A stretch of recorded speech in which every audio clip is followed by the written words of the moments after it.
ಕನ್ನಡ ನಾಡು, ಇದು ಕನ್ನಡಿಗರ ನಾಡಿಮಿಡಿತ.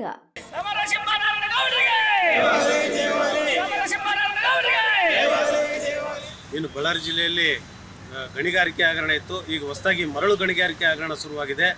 ಏನು ಒಬ್ಬ ವ್ಯಕ್ತಿ ಸಾವಿರಾರು ಟನ್ ಗಟ್ಟಲೆ ಏನು ಉಸುಗನ್ನ ಏಕ ವ್ಯಕ್ತಿಯಾಗಿ ಎಲ್ಲ ಏನು ವೇದಾವತಿ ನದಿಯಿಂದ ತಮ್ಮ ಪರಿಮಿತಿ ಇಲ್ಲದೆ ಇರೋ ಭೂಮಿಯಲ್ಲಿ ಹಾಕ್ಕೊಂಡು ಅದನ್ನ 1 ಟನ್ಗೆ ಸರ್ಕಾರ ನಿಗದಿ ಮಾಡಿದ ಅಂತ ಏನು ದರ ಇದೆ ಅದನ್ನು ಬಿಟ್ಟು ಒಂದು ಲಾರಿಗೆ 30,000ಕ್ಕೂ ಹೆಚ್ಚು ಒಂದು ಲೋಡನ್ನು ತಗೊಳ್ತಾ ಇದ್ದಾರೆ. ಇವತ್ತು ಇದು ದೊಡ್ಡ ಹಗರಣ ಆಗಿದೆ. ಈ ಹಗರಣದಲ್ಲಿ ಟಿ ಚಂದ್ರಶೇಖರ್ ಅನ್ನೋ ವ್ಯಕ್ತಿ ಕೂಡ ಏನು ಮೈನ್ಸ್ ಅಂಡ್ ಜಿಯಾಲಜಿ ಅಧಿಕಾರಿಗಳಿದ್ದಾರೆ, ಅವರು ಕೂಡ ಭಾಗಿಯಾಗಿದ್ದಾರೆ. ಈ ಸರ್ಕಾರ ಕೂಡಲೇ ಏನು ಮರಳು ಗಣಿಗಾರಿಕೆ ನೀಡುವ ಪರವಾನಗಿಯನ್ನು ರದ್ದು ಮಾಡಿ ಸೀಸ್ ಮಾಡಬೇಕಂತ ಸಂಪೂರ್ಣವಾದ ಏನು ಮರಳು ಸ್ಟಾಕ್ ಏರಿಯಾ ಇದೆ ಅದನ್ನ ಸೀಸ್ ಮಾಡಿ ಸರ್ಕಾರ ಈಗಲೇ ಕೂಡಲೇ ವಶಕ್ಕೆ ಪಡಬೇಕು.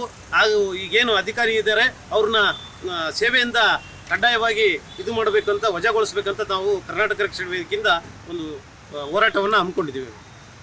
ನೀವಿನ್ನು ಕನ್ನಡ ನಾಡು ವಾಹಿನಿಯನ್ನು ಸಬ್ಸ್ಕ್ರೈಬ್ ಮಾಡಿಕೊಂಡಿಲ್ವಾ? ಈಗಲೇ ಸಬ್ಸ್ಕ್ರೈಬ್ ಮಾಡಿ ಬೆಲ್ ಐಕಾನ್ ಅನ್ನು ಒತ್ತಿ ನೋಟಿಫಿಕೇಶನ್ಗಳನ್ನು ಪಡೆಯಿರಿ.